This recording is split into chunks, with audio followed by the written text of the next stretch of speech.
Friends, मैं विनय निर्भीक। Friends, आपका एक बार फिर से हमारे चैनल पे स्वागत है। फ्रेंड्स, जैसा कि आप लोग को मालूम होगा, मैं बताया था आप लोग को कि आपके जो क्वेश्चंस पूछे जाएंगे हर एक शिफ्ट में मैं लेकर के आऊँगा, लेकिन थोड़ा लेट लेकर के आऊँगा। क्यों?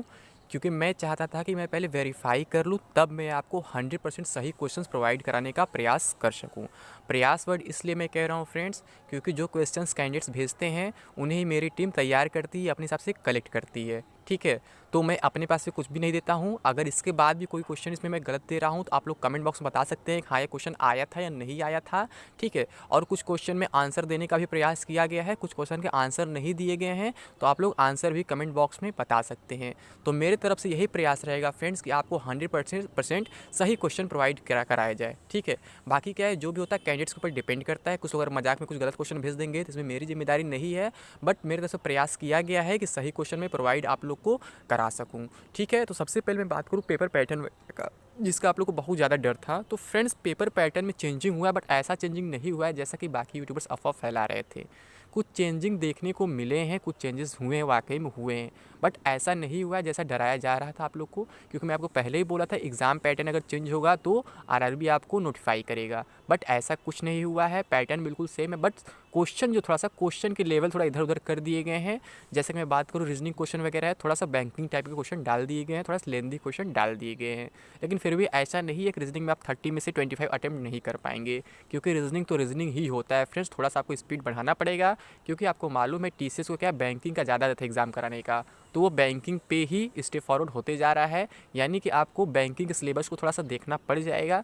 मैं अभी आपको बताऊंगा कैसे क्या करना है। और फ्रेंड्स, अगर मैं जीके पार्ट की बात करूं तो जैसे जैसे मैं बोला था वैसे ही क्वेश्चन लगभग आए हैं। बहुत से लोगों ने मुझे व्हाट्सएप वगैरह बताया भी है। बाकी मैं इसका स्क्रीनशॉट वगैरह कल मैं आपको दिखा दूंगा कि कैसे लोग मेरे ऊपर विश्वास किए, कैसे मेरे स्ट्रेटजी को फॉलो किए और क्या क्या सच्चाई है। तो अगर जिनका एग्ज़ाम अभी हुआ नहीं है, मीन्स 29-30 या जब भी आगे फ्यूचर में होने वाला है, अगर वो लोग अब भी मेरी बात मान लेते हैं तो उनके लिए फ्रूटफुल साबित होने वाला है। कम समय में आप अच्छा स्कोर कर सकते हैं। मैं पहले भी आपसे बोला था कि टाइम बहुत कम है, क्योंकि ऑफिशियल नोटिफिकेशन जो होता है बहुत लेट आया, पहले नोटिफाई नहीं किया गया था, तो सब लोग असमंजस में थे एग्ज़ाम होगा कि नहीं होगा। और मैं भी ऐसा ही कह रहा था कि एग्ज़ाम नहीं होगा, बट एग्ज़ाम अब 28 स्टार्ट हो ही गया है। तो अब हम आप कुछ नहीं कर सकते हैं, बस ये कर सकते हैं जितना टाइम बचा उसका हम सही से यूज़ करें और बाकी चीज़ को अभी छोड़ दें, भूल जाएँ। ठीक है, जब एक बार एग्ज़ाम हम अच्छे से दे लेंगे तो बाकी जो बचा काम अपना कर लेंगे। ठीक है, तो फ्रेंड्स मैं बात करूँ, मैं आपको पहले भी बोला था कि प्रश्न थोड़े से क्या होंगे, थोड़ा सा जैसे लेवल थोड़ा इस बार चेंज होगा। क्या होगा, क्योंकि आपको मालूम है इस बार एनटीपीसी में 2 तरह के पोस्ट हैं। पिछले बार एनटीपीसी हुआ था, एक लोग ग्रेजुएशन लेवल पे हुआ था, इस बार ग्रेजुएशन और 12th दोनों लेवल पे है। ठीक है, और इसके साथ साथ आपको मालूम है अभी 2 साल पहले ग्रुप डी की भर्ती हुई थी, तो मैं आपको बोला थोड़ा क्वेश्चन मिला जुला हो सकते हैं, तो वही हुआ फ्रेंड्स, क्वेश्चन मिले जुले थे। और मैं आपको एक बात और बताया था फ्रेंड्स कि स्टार्टिंग में क्या होगा कि थोड़ा सा क्वेश्चन के लेवल आपको ईजी देखने को मिलेंगे। क्यों देखने को मिलेंगे? क्योंकि इसका इफेक्ट पड़ता है नॉर्मलाइजेशन पे। आगे क्या होगा ना, आगे थोड़ा टफ करने का प्रयास किया जाएगा। क्यों? क्योंकि आगे वालों को क्या होता है, एक्स्ट्रा टाइम मिलते जाता है। इसलिए कोई भी बोर्ड चाहता है, चाहे रेलवे चाहे कोई अदर ऑर्गेनाइजेशन हो, कोई अदर कमीशन हो, चाहता है कि आगे वाले थोड़ा पेपर टफ किया जाए, क्योंकि उनके पास अधिक टाइम होता है। तो इसलिए क्या होता है, आगे का पेपर टफ करने का प्रयास किया जाए, जितना लेट होगा उतना पेपर टफ करने का प्रयास किया जाएगा। और अगर पेपर टफ होगा तो क्या होगा, उन्हें नॉर्मलाइजेशन में फ़ायदा मिलेगा। ठीक है, तो हम पहले आपको हम पेपर दिखाते हैं, मतलब आज कैसे क्या क्वेश्चन पूछेगा आज के फर्स्ट शिफ्ट में। फिर सेकंड शिफ्ट का क्वेश्चन जैसे तैयार हो जाएगा मैं आपको 1 या 1.5 घंटे में वो भी प्रोवाइड करा दूंगा। फिर दिखाऊंगा उसमें क्या क्या पूछे गए, कैसे पूछे गए हैं, और फिर मैं आगे के बारे में बताऊंगा कि कैसे क्वेश्चन अब पूछे जा सकते हैं। तो एक एक क्वेश्चन में डिस्कस करते जाऊंगा कि ये क्वेश्चन पूछा गया है तो आगे के शिफ्ट में इस पर कैसा क्वेश्चन बन सकता है। ठीक है फ्रेंड्स, पहले हम क्वेश्चन देखते हैं, फिर सेफ अटेम्प्ट के बारे में हम बताएंगे। ठीक है, और आगे वालों को बताएंगे कि आगे आपको कैसे प्रिपरेशन करना है, कौन कौन से टॉपिक पे स्पेशली फोकस करना है। वैसे मैं पहले आप लोगों को बता चुका हूँ, मैं 45 डेज़ का स्ट्रेटजी भी दे चुका हूँ, लास्ट 1 वीक का भी स्ट्रेटजी दे चुका हूँ। जिन लोगों ने फॉलो किया है आज उन्होंने बताया है कि उसका बहुत अच्छा फ़ायदा मतलब मिला है उसका। कुछ लोगों को मुझे 45 डेज़ नहीं मिल पाया है, क्योंकि मैं बहुत लेट ये बात बताया था, तो उन्होंने लगभग 1 महीने शायद मिला होगा, 1 महीने से कम भी शायद मिला है। तो उन्होंने बोला फिर भी अच्छा हुआ है, मतलब जो भी मतलब उसका मतलब रिजल्ट निकला वो सही ही निकला है। तो मैं आप लोग को भी फिर से वही बताऊंगा कि आपको वही करना होगा। लेकिन पहले हम क्वेश्चंस देख लेते हैं फ्रेंड्स फर्स्ट शिफ्ट के, क्योंकि अगर फर्स्ट शिफ्ट हम इतना लेट कर देंगे सेकंड वाला नहीं दे पाएंगे, फिर लेट हो जाएगा, फिर कल का भी एग्जाम होने वाला है। ठीक है, तो पहले फर्स्ट शिफ्ट के क्वेश्चन देख लेते हैं क्या क्या आए हुए किस सब्जेक्ट में। अगर कुछ गलत होता है तो आप लोग कमेंट बॉक्स में जरूर बता सकते हैं कि हाँ ये क्वेश्चन एग्जाम में नहीं आया था। ठीक है, क्योंकि मैं फिर कह रहा हूँ जो कैंडिडेट्स मुझे प्रोवाइड कराएंगे उसी बेस पे मैं आपको यहाँ प्रोवाइड कराऊंगा। ठीक है, तो हम क्वेश्चन देखते हैं, पहले हम जीके क्वेश्चन स्टार्ट करेंगे फ्रेंड्स। ठीक है, तो देखिए जीके में क्या क्वेश्चन आता है शिफ्ट 1 में आपका पहला क्वेश्चन देख लीजिए क्या है। ये मान लीजिए सीक्वेंस आगे पीछे हो सकता है क्योंकि कैंडिडेट्स को याद नहीं रहते कौन क्वेश्चन कब पूछा गया है, ठीक है। वैसे भी एग्जाम में क्या होता है, सबको अलग अलग क्वेश्चन मिलते हैं, मतलब अलग अलग सीक्वेंस लेवल मिलते हैं, क्वेश्चन सेम होते हैं बट सीक्वेंस अलग अलग होते हैं। तो यहाँ पहला क्वेश्चन दिया गया पर्यावरण अधिनियम से संबंधित। तो फ्रेंड्स मैं आपको बता दूं इसमें पर्यावरण का बहुत ज़्यादा ट्रेंड चल रहा है और कहीं भी अपने इंडिया में बात करें किसी स्टेट में बात करें पर्यावरण पे ज़्यादा फोकस किया जा रहा है। तो पर्यावरण पे क्वेश्चंस जरूर बनते हैं। अब आप सोचेंगे पर्यावरण पढ़ाई हम कहाँ अलग से करें, तो पर्यावरण आपको अलग से पढ़ने की ज़रूरत नहीं है। अगर आपके पास बायोलॉजी की बुक है एनसीईआरटी वगैरह आप वहाँ से फॉलो कर सकते हैं, आपको पर्यावरण की बहुत अच्छी नॉलेज मिल जाएगी। बहुत ज़्यादा नहीं जानना है, पर्यावरण से रिलेटेड कन्वेंशन वगैरह कुछ होते हैं उन्हें आप देख लेंगे तो आपको बहुत फ़ायदा मिलने वाला है, यानी आगे के शिफ्ट में फ़ायदा होने। अभी पूछ लीजिए, मान लीजिए पूछ लिया है कि पर्यावरण अधिनियम कब पारित हुआ, ऐसा क्वेश्चन था तो इसका आंसर है 1986, ठीक है। कुछ और भी पूछा जा सकता है, इसे प्लानिंग कब किया गया, कहाँ स्टार्टिंग हुआ, किस देश की शुरुआत हुई, तो ऐसे बहुत सारे इस पर क्वेश्चन बन सकते हैं। यानी जिनके एग्जाम अभी नहीं हुए हैं उन्हें ये सब क्वेश्चन जरूर देख लेने चाहिए। पर्यावरण संबंधी जो कन्वेंशन है कब कब हुए हैं उनका ईयर आपको याद कर लेना चाहिए, डेट नहीं तो कम से कम ईयर याद कर लेना चाहिए। नेक्स्ट है सबरीमाला मंदिर कहाँ पे है, तो ये केरल में है, ठीक है। तो सबरीमाला मंदिर क्यों आया फ्रेंड्स, इसलिए आया क्योंकि ये क्या था, करंट में आपका बहुत ज़्यादा इस पर इशू हुआ था। तो ऐसे करंट कुछ ऐसे जो कंटेंट है आपको देखना पड़ेगा। जैसे मान लीजिए किस कंट्री के वहाँ पे धमाका हुआ था कैपिटल पे, जो बेरूत वाला हुआ था, आपको मालूम होगा, लेबनान का जो कैपिटल, ऐसे क्वेश्चन आ सकते हैं, अभी तक नहीं आया तो ठीक है। तो ऐसे से कुछ जो फेमस क्वेश्चन, फेमस टॉपिक हैं, जैसे कि राम मंदिर वाला मुद्दा था, कब उस पर फैसला वगैरह सुनाया गया, तो ये भी क्वेश्चन आपके बन सकते हैं। तो ऐसे क्या होता है जो फेमस टॉपिक है, और इस समय क्या है थोड़ा धार्मिक क्वेश्चन ज़्यादा पूछे जा रहे हैं, आपको मालूम है, तो इस सब पे ध्यान दीजिए। जैसे सबरीमाला मंदिर हो गया तो राम मंदिर पे भी क्वेश्चन बन सकता है कि इस पर कब फैसला सुनाया गया, कब क्या हुआ, कब इस पर कानून पारित हुआ, तो ये सब आपको याद कर लेना चाहिए, देख लेना चाहिए। फिर क्या है, राज तरंगिणी के लेखक, तो ये बहुत इजी क्वेश्चन है फ्रेंड्स, इसके लेखक कलहण जी हैं, ठीक है। ऐसे बहुत से फेमस बुक है, जैसे प्रेमचंद की बुक हो गई और सब बुक्स हो गई, तो आप इनके बारे में अच्छा से अगर इन्फॉर्मेशन कलेक्ट कर लेते हैं तो आपके लिए फ्रूटफुल साबित होगा, आगे के शिफ्ट आपके लिए ईजी हो जाएंगे। मैं फिर कहूँगा फ्रेंड्स, ये क्वेश्चन मैं अपने पास से प्रोवाइड नहीं करा रहा हूँ, कई जगह से वेरीफाई करने के बाद इसे तैयार किया गया है। अगर इसमें भी कोई डाउट है या क्वेश्चन नहीं है तो आप कमेंट बॉक्स में बता सकते हैं, क्योंकि कुछ लोग बहुत फेक क्वेश्चन भेजे हैं, लेकिन मैं बोला ना फ्रेंड्स, जो सब जगह से कॉमन लगा उसी क्वेश्चन को कलेक्ट किया गया है, और ऐसा सेकंड शिफ्ट के लिए प्रयास किया जाएगा, ठीक है। मॉम मंगल मिशन, शायद इसका ये पूछा गया कि किस तारीख को इसको शुरुआत किया गया था या फिर किस ईयर में शुरुआत किया गया था, जो भी हो इस रिलेटेड कुछ क्वेश्चन आया था। तो ऐसे जो मिशन वगैरह हुए हैं साइंस के, मैं पहले बोला था ऐसे क्वेश्चंस इंपॉर्टेंट होते हैं, तो आप इन्हें क्या करना है, आप इससे रिलेटेड क्वेश्चन देख सकते हैं। मॉम से रिलेटेड और भी क्वेश्चन बन सकते हैं, क्योंकि ऐसे पिछले रेलवे एग्जाम्स में हो चुके हैं कि एक ही टॉपिक को बार बार क्वेश्चन पूछे जाते हैं और थोड़ा चेंज करके। मैं पहले ये बात आप लोग को बता चुका हूँ। आगे क्या है, सुकन्या समृद्धि योजना, शायद ये भी पूछा था कि कब शुरू किया गया था। तो अब जितनी योजनाएं हैं केंद्र सरकार की, उसे तो आपको जरूर देखना चाहिए, चाहे कोई भी एग्जाम हो, हमेशा इससे क्वेश्चन बनते ही बनते हैं। मान लीजिए एक पूछा है, कभी दो पूछा जा सकता है, ठीक है। और फिर क्या होता है कि ब्रांड एम्बेसडर वगैरह जो होते हैं, कौन से हीरो हीरोइन प्लेयर वगैरह कहाँ कहाँ के ब्रांड एम्बेसडर हैं, तो ये आपको इंपॉर्टेंट हो जाता है। तो ये आपको जरूर फोकस करना चाहिए करंट के लिए, ऐसे क्वेश्चन जरूर बनते हैं। और स्पोर्ट्स में कौन क्या क्या अवार्ड पाया है, तो ऐसे क्वेश्चन देखेंगे तो आगे शिफ्ट के लिए आपको हेल्पफुल साबित होने वाला ये बात, ठीक है। तो हम आगे देखते क्या है। अब लोकसभा में सीटों की अधिकतम संख्या कितनी है। अब आपको लोकसभा सीट पूछ ले, मान लीजिए अधिकतम संख्या, फिर पूछ लेगा प्रथम लोकसभा अध्यक्ष कौन थे, या फिर राज्यसभा में सीटों की संख्या कितनी है, प्रथम राज्यसभा उपाध्यक्ष को, मतलब जो भी ऐसे क्वेश्चन बनते हैं रिलेटेड लोकसभा राज्यसभा, इसको आपको डिटेल में देखना चाहिए, क्योंकि आपको हिंट कर दिया है ऐसे क्वेश्चन आगे बन सकते हैं, ठीक है। तो लोकसभा राज्यसभा का पूरा डिटेल आपको निकाल लेना चाहिए। फिर विधानसभा वगैरह भी देखना चाहिए कि इसका मतलब क्या होता है, राष्ट्रपति क्या होते हैं, इनका काम क्या होता है, ये डिटेल, इनके पास क्या क्या अधिकार होते हैं। ऐसे क्वेश्चन अगर आप देख लेते हैं तो आपके लिए फायदेमंद साबित होगा। नेक्स्ट देखते हैं, सबसे युवा राष्ट्रपति कौन थे। ठीक, देखिए राष्ट्रपति क्वेश्चन इसमें आ गया, तो सबसे युवा राष्ट्रपति, ठीक है। इसका आंसर मैं यहाँ नहीं दिया हूँ, मुझे नहीं मालूम है, ठीक है। तो आप लोग इसका आंसर कमेंट बॉक्स में बता सकते हैं सबसे युवा राष्ट्रपति कौन थे, ठीक है। अब सबसे युवा राष्ट्रपति पूछा है तो सबसे युवा प्रधानमंत्री भी पूछ सकता है आगे की वीडियो में, ठीक है। तो आप लोग इस चीज़ के लिए प्रिपेयर है, सबसे युवा, सबसे वृद्ध पूछ सकता है, ऐसे बहुत सारे क्वेश्चन बन सकते हैं। सबसे अधिक बार चुने गए राष्ट्रपति या सबसे अधिक बार चुने गए प्रधानमंत्री, तो बहुत सारे क्वेश्चन बन सकते हैं। लगातार सबसे लंबा कार्यकाल वाला राष्ट्रपति या फिर प्रधानमंत्री, तो ऐसे क्वेश्चन इसमें बन जाएंगे फ्रेंड्स। तो बस आपको अपना दिमाग लगाना है, इससे हम आगे कैसे प्रिपेयर हो सकें। अब कुछ ध्वनि तरंग संबंधित क्वेश्चन था, शायद ये था कि कहाँ पे ये पास नहीं कर सकता है, ठीक है। तो इसका आंसर शायद निर्वात होगा, वैक्यूम होता है, ठीक है। इसको आप चेक कर लेंगे। और आगे क्या है, यानी कि आप तरंग, आपको मैं पहले बताया था कि वेव्स जो चैप्टर होता है बहुत इंपॉर्टेंट होता है, इसे एक दो क्वेश्चन हमेशा आते ही आते हैं। तो जिन्होंने मेरे स्ट्रेटेजी को फॉलो किया है उनको काफ़ी फायदा मिला है और आगे भी मिलता रहेगा। और जो मैं चैप्टर्स बताया हूँ अगर आपने उनको फॉलो किया है तो आपके लिए ही फायदेमंद होगा। आगे क्या है, पिनाका मिसाइल इससे संबंधित कोई क्वेश्चन था, मुझे नहीं मालूम पूरा डिटेल इस पर क्या था, क्योंकि अलग अलग क्वेश्चन आते हैं, अलग अलग चीज़ लिखे रहते हैं, तो इस पर डिटेल नहीं मालूम इस पर कैसा क्वेश्चन पूछा गया था। आप लोग कमेंट बॉक्स में बता सकते हैं कि पिनाका में से संबंधित जो क्वेश्चन था कैसा था, इस पर क्या पूछा गया था, ठीक है।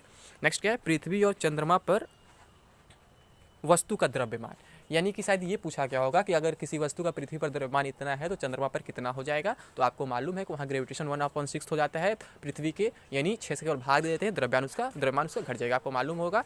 तो वहाँ पे क्या होता है 1 मिनट, फिर द्रव्यमान में कोई चेंजिंग नहीं होगा, क्योंकि वो तो मास होता है ना, एम जो होता है वो चेंज नहीं होता है ना, वेट चेंज हो जाता है। तो द्रव्यमान आपका कोई चेंज नहीं होने लगा। ऐसा क्वेश्चन है तो कि पृथ्वी पर द्रव्यमान इतना है तो चंद्रमा पर कितना हो जाएगा, तो उतना ही रह जाएगा। अगर वो भार पूछता तो घटता ना, क्योंकि भार में mg होता है, W=mg, और तो द्रव्यमान गुणे वो हो जाता है गुरुत्वाकर्षण। थोड़ा हिंदी प्रॉब्लम होता है फ्रेंड्स, क्योंकि इंग्लिश में ज़्यादा नॉलेज रहता है, ठीक है। तो इसमें कोई चेंजिंग नहीं होगा। फिर क्या है, पूर्वोत्तर का राज्य नहीं है। तो आपको मालूम पूर्वोत्तर में कितने राज्य हैं, 7 राज्य होते हैं। अगर उनके अलावा कोई एक्स्ट्रा राज्य दे दिया है तो नहीं रहेगा। सारा ऑप्शन में सिक्किम वगैरह था, मुझे एक्जैक्टली मालूम नहीं है, लेकिन ऐसा कुछ था, ठीक है। कई जगह से कमेंट आए हैं। तो अगर ऐसा है तो फिर ये भी क्वेश्चन अच्छा है, पूर्वोत्तर पूछ लिया, कभी कुछ और पूछ लेगा, कभी कुछ और पूछ लेगा, कभी पूछ सकता है कि मान लीजिए राष्ट्रीय राजधानी क्षेत्र में कौन कौन से जिले आते हैं, कितने जिले आते हैं। तो ऐसे क्वेश्चंस बन सकते हैं। ऐसे क्वेश्चन के लिए आप लोग को तैयार रहना चाहिए, ठीक है। फिर पूछ सकता है कि दक्षिणी भारत का सबसे किनारे वाला जिला कौन सा है, जिला पूछ सकता है, शहर पूछ सकता है, या फिर राज्य पूछ सकता है कि सबसे दक्षिणी राज्य कौन सा है। तो ऐसे क्वेश्चन के लिए आपको तैयार रहना होगा, यानी मैप बेस्ड क्वेश्चन आ सकते हैं। फिर क्या है, खालसा पंथ की शुरुआत, या ये पूछा होगा कब हुई थी या फिर किसने किया था। तो ये दोनों क्वेश्चन आपको याद करना पड़ेगा। खालसा पंथ और भी बहुत सारे पंथ हैं, पंथ से रिलेटेड आपको देखना ही पड़ेगा। तो ऐसे क्वेश्चन से अगर आप प्रिपेयर कर लेते हैं इन क्वेश्चन को, तो आप क्या होगा, आप फ़ायदेमंद में, मतलब आपके लिए फ़ायदेमंद होगा, आप फ़ायदे में ही रहेंगे, ठीक है। नेक्स्ट क्या है, विश्व पर्यावरण दिवस की थीम, ये इस बार का रहा होगा 2020 का। विश्व पर्यावरण दिवस का थीम क्या था तो ये जो होता है ना कि कौन कौन सा दिवस मनाया गया, इसका थीम क्या होता है, ये भी बहुत इंपॉर्टेंट होते हैं। मान लीजिए विश्व पर्यावरण दिवस पूछ लिया, फिर कोई और दिवस पूछ लेगा, जल दिवस होता है, पृथ्वी दिवस, बहुत सारे दिवस होते हैं, तो उनके थीम वगैरह भी पूछ सकते हैं, ठीक है। तो आप इन सब पे ध्यान देंगे, थीम और कब मनाया जाता है ये भी जरूरी है। फिर क्या है, दक्षिण अमेरिका के 2 स्थल रुद्ध देश। स्थल रुद्ध में क्या होता है, इसका मतलब शायद होता है कि नदियों के बीच में क्या होता है, जब जल जमा हो, मिट्टी जब जमा हो जाता है तो वहाँ पे जो कुछ देश बन जाते हैं, इनको इंग्लिश में बोलते हैं लैंड लॉक्ड कंट्रीज, ठीक है। तो ये 2 कंट्री पूछा है यानी ये क्वेश्चन हो गया। फिर आगे क्या है, कंप्यूटर का दिमाग, सबको जानते हैं सीपीयू होता है, इसमें कुछ कहने की जरूरत नहीं। कंप्यूटर से भी क्वेश्चन बन सकते हैं, वायरस एंटीवायरस पे क्वेश्चन बन सकते हैं, रैम रोम पे बन सकते हैं, और इनपुट डिवाइस आउटपुट डिवाइस वगैरह आप देख लेंगे तो काफ़ी फायदेमंद होगा। और हाँ फ्रेंड्स, बाइनरी नंबर तो आपको जरूर देखना है, कभी भी पूछा जा सकता है बाइनरी नंबर कैसे सॉल्यूशन होता है, उस पर न्यूमेरिकल आपसे पूछ सकता है।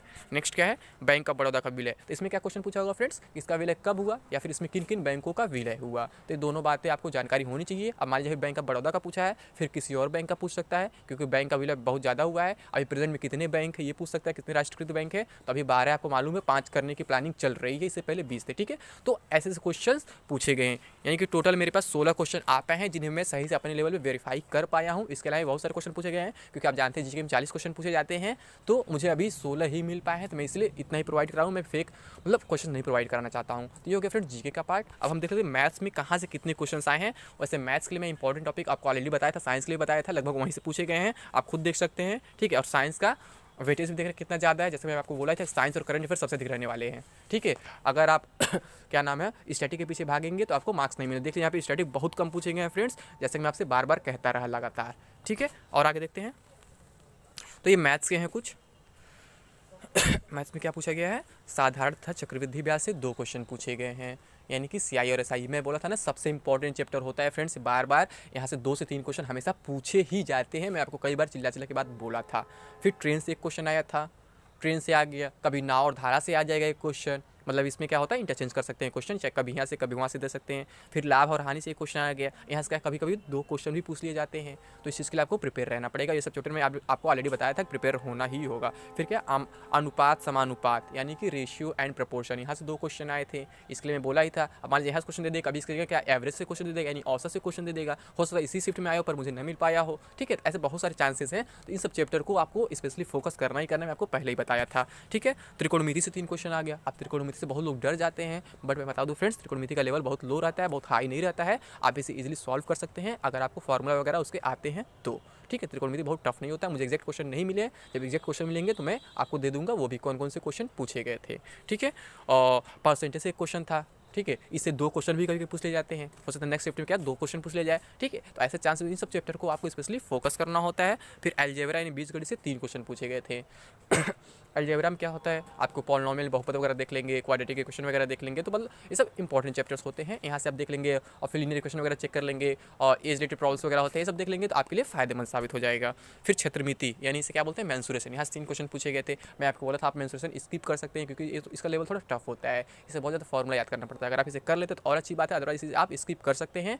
जरूरी नहीं आप 100 में से 100 ही करके आए। मैं पहले भी आपसे बोला था, अभी भी आपको बोल रहा हूँ, अगर ज़्यादा करने के चक्कर में पड़ेंगे तो आपका नुकसान हो जाएगा, आपका निगेटिव मार्किंग ज़्यादा हो जाएगा। तो ये हो गया फ्रेंड्स आपका मैथ्स का क्वेश्चन। अगर मैं रीजनिंग की बात करूँ फ्रेंड्स, तो रीजनिंग में पैटर्न थोड़ा चेंज हो गया। ये चेंज हो गया फ्रेंड्स कि इस बार बैंकिंग पैटर्न पे आ गया है। आपको रीजनिंग का लेवल थोड़ा सा बैंकिंग देखना पड़ेगा। बैंकिंग क्या होता है, पजल्स आते हैं, सिटिंग अरेंजमेंट्स आते हैं, और तो ये सब टॉपिक ज़्यादा होते हैं। तो वो चीज़ यहाँ पे अब डाल दिया गया। पजल तो शायद नहीं डाला गया है, बट ये पता चला कि सीटिंग अरेंजमेंट के क्वेश्चन इस बार डाले गए इसमें। यानी कि टोटल टीसीएस जो है बैंकिंग पैटर्न पे रेलवे को भी मतलब अप्लाई करा रहा है। यानी कि रेलवे में भी बैंकिंग से रिलेटेड क्वेश्चन पूछेंगे। जैसे बैंकिंग क्वेश्चन पूछे थे रीजनिंग के, वैसे रेलवे में भी पूछे जाएंगे। ये देखने में लगता है फर्स्ट शिफ्ट को। सेकंड शिफ्ट का भी आइडिया मुझे नहीं है, जब उसका वीडियो में मैं बता दूंगा। लेकिन आपको थोड़ा सा क्या करना होगा, बैंकिंग के रीजनिंग सॉल्व करने होंगे। और अगर हम बात करें फ्रेंड्स अब सेफ अटेम्प्ट की, सेफ अटेम्प्ट कितना हो सकता है, तो अगर आप 80 क्वेश्चन सॉल्व कर लेते हैं और विद एक्यूरेसी 90%, यानी 90% एक्यूरेसी के साथ अगर आप 80 क्वेश्चन सॉल्व कर लेते हैं तो आपका सेफ अटेम्प्ट माना जाएगा। आप मेंस के लिए 100% क्वालिफाइड हैं।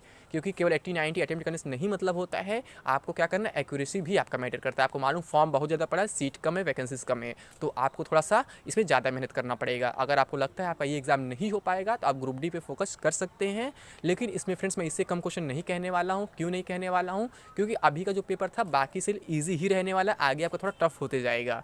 ठीक है, थोड़ा रीजनिंग लोगों को लगा टफ है, टफ नहीं था फ्रेंड्स, बस उसका थोड़ा सा पैटर्न चेंज कर दिया, बस क्वेश्चन का लेवल चेंज कर दिया गया है। ठीक है, थोड़ा सा बैंकिंग में इसे कन्वर्ट कर दिया गया है। बैंकिंग क्वेश्चन रीजनिंग पूछ लिए गए हैं, अदरवाइज टफ नहीं था। बाकी जो जीके जैसे नॉर्मली आता है वैसे ही आया है। मैंने आपको बोला था इन सब के लिए आपको लूसेंट फॉलो करना होगा। अगर आप लूसेंट फॉलो करते थे सब क्वेश्चन आपको आसानी से मिल जाते, आप आसानी से सॉल्व कर सकते थे।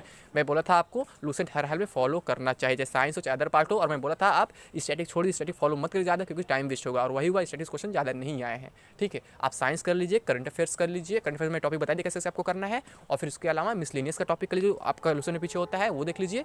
तो आपके लिए जीके या जीएस का पार्ट कंप्लीट हो जाएगा। और मैथ्स का मैं टॉपिक में बता ही चुका हूँ। और अधिक से अधिक आप मॉक लगाएंगे तो आपके लिए फ़ायदेमंद साबित होगा। और रीजनिंग में बता ही दिया, थोड़ा सा आप सिटिंग अरेंजमेंट वगैरह सीख लीजिए, इस पर क्वेश्चन आने वाले हैं। और मैं वो जैसे एक न्यूमेरिकल बोला ना, कंप्यूटर का जो होता है क्या ना, बाइनरी नंबर, इस पे भी आप फोकस करेंगे अच्छे से तो आपके लिए फ़ायदेमंद होगा। इससे 1-2 क्वेश्चन पूछे जा सकते हैं, क्योंकि मैंने खुद फेस किया था इसको। और ALB टेक मेंस में आया हुआ था, जबकि पैटर्न में कहीं दिया नहीं था, फिर भी आ गया था। मैंने सिलेबस में कहीं था, इसका नाम नहीं था, लेकिन फिर भी आ गया था। और गेट वगैरह भी आ सकते हैं, एंड गेट और गेट और ये सब होते हैं ना, इसका पहचानने का तरीका कुछ दे देगा, स्प्लिट क्वेश्चन बना देगा। तो ये सब थोड़ा सा जानकारी रखेंगे कंप्यूटर से तो भी आपको फ़ायदेमंद साबित होने वाला है। ठीक है फ्रेंड्स, बाकी अब मैं सेकंड वीडियो की तैयारी करता हूँ, देखता हूँ कि सेकंड शिफ्ट में कैसे कैसे क्वेश्चन पूछे गए हैं, वो मैं आपको प्रोवाइड कराने का प्रयास करता हूँ। और आप लोग कमेंट बॉक्स में जरूर बताएं कि इस वीडियो में कितनी सच्चाई, कितनी ने क्या यही क्वेश्चन पूछे गए थे या फिर नहीं पूछे गए थे। नहीं पूछे गए थे फिर भी बताएं कौन से क्वेश्चन नहीं पूछे गए थे, और जो पूछे गए हैं जिनका आंसर नहीं है उनका आंसर भी आप लोग कमेंट बॉक्स में जरूर बताएं कि किसका आंसर क्या होगा। और जो क्वेश्चन में छूट गए हैं वो भी आप लोग ऐड कर दिया कमेंट बॉक्स में, ताकि बाकी लोगों को हेल्प मिल सके जिनका एग्जाम अभी फ्यूचर में होने वाला, जिनका अभी तक नहीं हुआ है। ठीक है फ्रेंड्स, तो अभी के लिए बस इतना ही। Thank you.